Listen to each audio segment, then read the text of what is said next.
Good to see you today. Hope you're having a good day. We are going to be looking in Exodus chapter 18 today, the account when Jethro comes and sees Moses, and Jethro offers some counsel. Our hymn today is the hymn More About Jesus.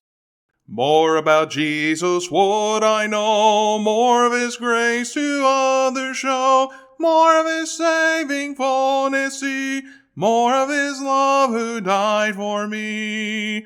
More about Jesus, more about Jesus, more of his saving fullness see, more of his love who died for me. More about Jesus. Again, Exodus chapter 18, as I mentioned, verse 1, Jethro, the priest of Midian, Moses' father-in-law, heard of all that God had done. And so he's going to bring Zipporah, Moses' wife, along with their two sons, her two sons, named one is Gershom, the other Eleazar. And as they come, let's move the screen down a little bit. He comes and meets Moses. Moses went out to meet him. They bowed down and kissed him. They asked each other about their well-being and went into the tent. And Moses told his father-in-law all that the Lord had done to Pharaoh and to the Egyptians for Israel's sake, all the hardship that had come upon them on the way, and how the Lord had delivered them. And I just thought that was a wonderful verse.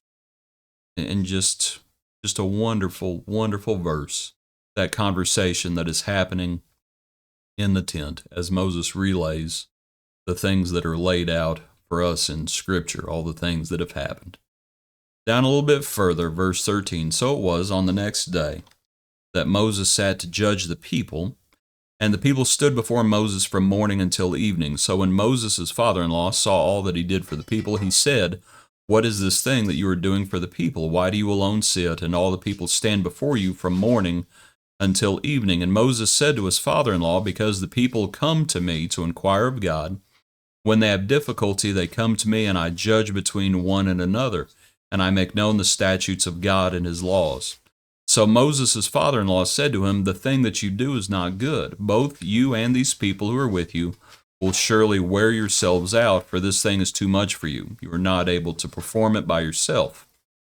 Verse 19, "Listen now to my voice, and I will give you counsel, and God will be with you. Stand before God for the people, so that you may bring the difficulties to God, and you shall teach them the statutes and the laws, and show them the way in which they must walk, and the work they must do. Moreover, you shall select from all the people able men, such as fear God, men of truth, hating covetousness, and place such over them to be rulers of thousands, rulers of hundreds, rulers of fifties, and rulers of tens, and let them judge the people at all times. Then it will be that every great matter they shall bring to you, but every small matter they themselves shall judge. So it will be easier for you, for they will bear the burden with you." Notice verse 23, "If you do this thing, and God so commands you, then you will be able to endure, and all this people will also go to their place in peace." A little bit lengthier reading today. If you're not familiar with it, though, it's an interesting account. So Jethro, who himself was a priest in Midian, it says, of course, we're pre-law still. We're not to Sinai yet. And so we think about those who were worshiping God, and Jethro would have been one of them. And he offers this counsel, but he does say, "If God so commands you." Okay. And so they're going to run it by the Lord before they do this thing. But Moses does heed his voice and apparently runs it by the Lord, and it's okay. Okay, now let's look at specifically, one of the things I wanted to mention was the qualities of these men who are going to be selected. Those they fear God, men of truth, hating covetousness. Those are the qualities needed. The end of Ecclesiastes, the whole duty of man, fear God and keep his commandments.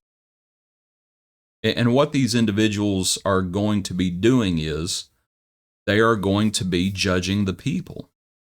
You know, when we think of judges, we think of the book of Judges, but Moses is said to judge the people, and here these individuals are said to judge the people. And these are the qualities needed. You know, what gets me is sometimes, and it's happening today, and it's frankly it's always been happening. You know, why were the apostles slanderously reported in the book of Romans to say, to say that you could continue to sin and grace would abound? Well, one of the reasons is because if you eliminate the wages of sin, if you eliminate spiritual death, that's one of the things that happens. And one of the ways to do that is to kick against the idea that that fear is a part of our lives. That fear is actually a part of faithfulness. But it is.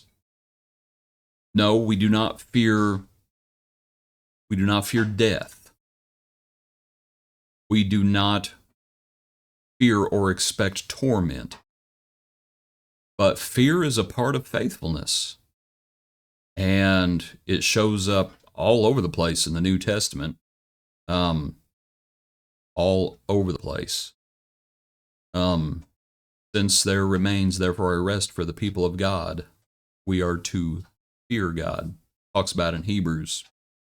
But even here, we see the qualities needed and those who will judge faithfully, such as fear God, men of truth, hating covetousness. I don't think you can be a man of truth without the fear of God. Just don't think it's possible. So again, what they're going to be doing is they're going to be judging the people. They're going to be teaching the people. Moses is to teach them, verse 20, and you shall teach them the statutes and the laws, and show them the way in which they must walk and the work they must do. You're going to teach these people, and they're going to teach the people in turn. In the New Testament, remember what Paul tells, I believe it's Timothy, commit this to faithful men who will be able to teach others also. And you have that progression. Well, I think that's what you have here as well. So they're going to be teaching. That's a part of it. They're going to be judging. They're going to have discernment, because matters are going to come up before them, and you're going to have parties, much like the two ladies who come before Solomon. You're going to have parties that are in disagreement, that are having some sort of difficulty with each other, and you're going to have to discern. There may be times where people are lying. There may be times where people aren't lying, but they're still having difficulties. And these people are going to have to discern and teach what the law says, what the law is going to say, to teach God's law. And that means they're going to expect obedience. And when the judges make their declaration, whether it's, small matter, or as it gets passed up from the tens to the hundreds to the thousands, even to Moses. And Moses, of course, to think about what's coming with the priesthood and the Urim and the Thummim, once judgment is ultimately given, you're going to have to obey. If judgment is in favor of you, well and good.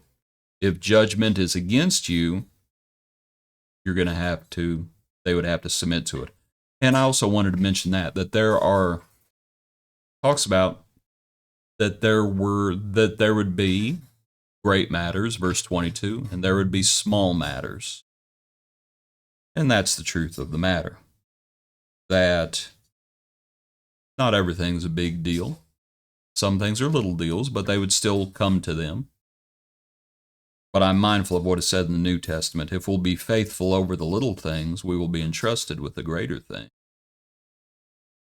And so we need to be faithful with small matters, as well as great matters.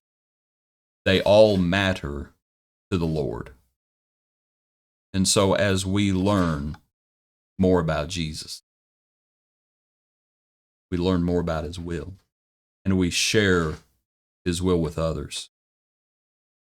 And we think about the qualities we need: fear God, to be men and women of truth, to hate the love of money. Those things, all those things are a part of the characteristics the Lord wants us to have. So Jethro's counsel, and Moses heeds voice. The Lord agrees apparently, and this is what's going to be put into action. Appreciate you. Hope you have a good day. Join us tomorrow for another portion of our daily praise.